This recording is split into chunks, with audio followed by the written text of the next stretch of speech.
جی دوستو، پاکستان میں محمد شہباز شریف صاحب دوسری بار پرائم منسٹر منتخب ہو گئے ہیں۔ بہت بہت مبارک ہو۔ اب دیکھنا یہی ہے کہ وہ ڈیلیور کر سکتے ہیں نہیں کر سکتے۔ ان کے مینڈیٹ کے بارے میں، اس اسمبلی کے بارے میں اور اس حکومت کے بارے میں بہت سے سوالات اٹھے ہیں اور اٹھتے رہیں گے، کیونکہ بھارت پی ٹی آئی نے تو اپنی کیمپین جاری رکھنی ہے۔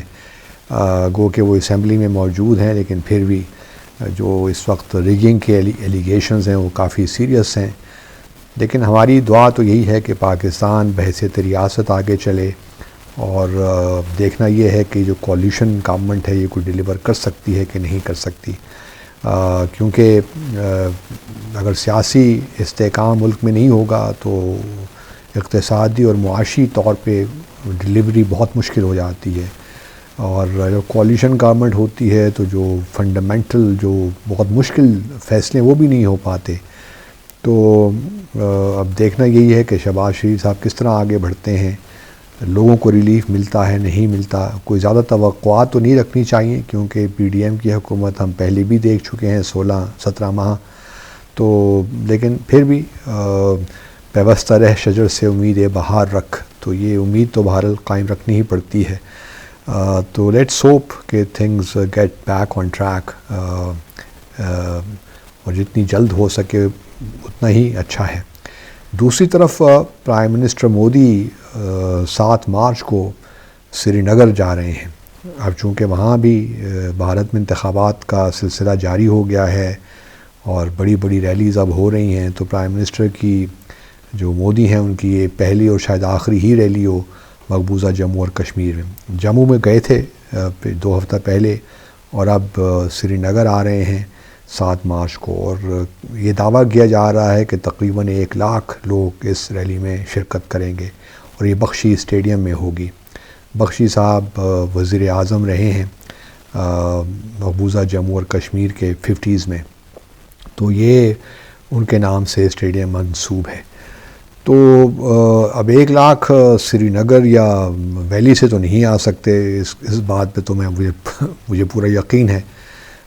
کچھ لوگ جموں سے آ جائیں گے، اور کچھ سیکیورٹی فورسز کے لوگوں کو بٹھا دیا جائے گا سادہ لباس میں،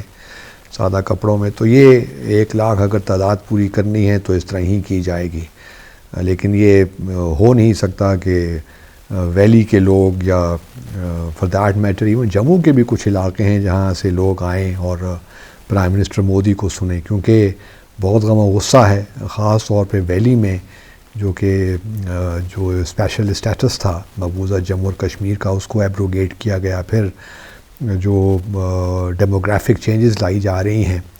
اس پہ بھی بہت غم و غصہ ہے۔ جو انڈینز ہیں ان کو یہاں پہ لا کر سیٹل کیا جا رہا ہے۔ تو اب دیکھنا یہی ہے کہ جو 1 لاکھ ووٹ کا کلیم کر رہی ہے بی جے پی کہ مودی صاحب کی ریلی میں آئیں گے، اب وہ آ سکتے ہیں یا ہوں گے کہ نہیں ہوں گے۔ لیکن اگر وہ ہوں گے بھی تو یاد رکھیے کہ وہ سارے جو لوگ ہیں زیادہ تر ان میں سے باہر سے ہی ہوں گے، کیونکہ جو ریجنل پارٹیز بھی ہیں، جو مثال کے طور پر نیشنل کانفرنس ہے یا پی ڈی پی ہے یا اور بھی People's Conference, People's Democratic Party بھی ہے یا پیپلز کانفرنس بھی ہے، تو یہ بھی لوگ کوئی مودی صاحب کے حق میں نہیں ہیں کافی، کیونکہ ان لوگوں کو بھی جو ہے جو کہ پرو انڈیا ہیں، بٹ جو ہے ان کا یہی ہے کہ جی اسپیشل اسٹیٹس واپس ملنا چاہیے، اور جو اسٹیٹ ہوڈ ہے وہ ریسٹور ہونا چاہیے، کیونکہ اس وقت مقبوضہ جموں اور کشمیر کو جیسا کہ آپ جانتے ہیں 2 حصوں میں تقسیم کر دیا گیا تھا، اور دونوں کو یونین ٹیریٹریز بنا دیا گیا تھا، جموں اور کشمیر اور لداخ۔ تو اب دیکھنا یہی ہے کہ ریلی کس حد تک کامیاب ہوتی ہے۔ دوسری طرف مدھیہ پردیش کے جو چیف منسٹر ہیں انہوں نے اپنی پرانی گردان شروع کر دی ہے کہ جی اکھنڈ بھارت کی، کہ پاکستان چاہے کہ نہ چاہے یا اور ممالک چاہیں کہ نہ چاہیں، اکھنڈ بھارت تو بن کے ہی رہے گا، اور اس کے بارے میں اس حوالے سے شروعات بھی ہو چکی ہے۔ تو یہ اب یہ جو موہن بھگوت ہیں جو آر ایس ایس کے چیف بھی ہیں، وہ بھی اسی قسم کی باتیں کرتے رہے ہیں، اور انٹرسٹنگ ہے کہ ابھی تک جو ہے یہ جو ایکسٹریمسٹ ہندو ہے اس کو ابھی تک یہ اکھنڈ بھارت کا خواب آتا ہے، اور بس چلیں خواب دیکھتے رہیں، اچھی بات ہے، ہمیں تو کوئی اعتراض نہیں ہے ان کے خواب دیکھنے میں، لیکن اس سے یہ ہے کہ تلخیاں بڑھتی ہیں، اور جو پہلے ہی ممالک بنگلہ دیش ہو یا جو بھی ممالک ہیں اس ریجن میں، ان کے خدشات بھی بڑھتے ہیں ویزا انڈیا، تو ایسی باتیں کرنی نہیں چاہیے، اور خاص طور پہ مدھیہ پردیش کے چیف منسٹر یہ بات کر رہے ہیں تو بہت ہی کنسرن تو ہونا چاہیے، کیونکہ یہ ایک نقطہ نظر ہے، اور اس پہ آر ایس ایس اور باقی جو سنگھ پریوار ہے وہ اس پہ کام بھی کر رہا ہے۔ دوسری طرف بھارت کے جو ایکسٹرنل افیئرز منسٹر ہیں ڈاکٹر جے شنکر، انہوں نے اننتا سینٹر نیو دہلی میں ہے، وہاں پہ اپنے خیالات کا اظہار کیا، اور خیالات کا اظہار کرتے ہوئے انہوں نے سارک کا بھی ذکر کیا، اور سارک کا ذکر کرتے ہوئے انہوں نے کہا کہ جی سارک تو آگے نہیں چل سکتا، ہم تو اس کو تقریباً بھول ہی گئے ہیں، کیونکہ اس میں ایک ایسا ملک ہے، ان کا اشارہ آبویسلی پاکستانی کی طرف تھا کہ جو کہ بقول ان کے دہشت گردی کرواتا ہے اور دہشت گردی کو سپورٹ کرتا ہے، اور جب تک یہ معاملات رہیں گے تو سارک کسی طور بھی آگے نہیں بڑھ سکتا۔ اور یہ بھی یاد رہے کہ جب 2016 میں پاکستان میں سارک سمٹ ہونی تھی تو بھارت نے اس پہ آنے سے انکار کر دیا تھا، اور پھر وہ سارک سمٹ نہیں ہوئی، اور ابھی تک نہیں ہوئی۔ 2016 سے اب تقریباً 8 سال ہونے کو آ گئے ہیں، تو یہ سارک سمٹ نہیں ہو پا رہی۔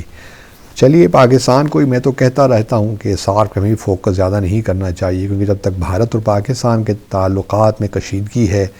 جب تک جموں اور کشمیر کا تنازع حل نہیں ہوتا، اس وقت تک سارک کو ہم زیادہ افیکٹو نہیں کر سکتے، جو اس کے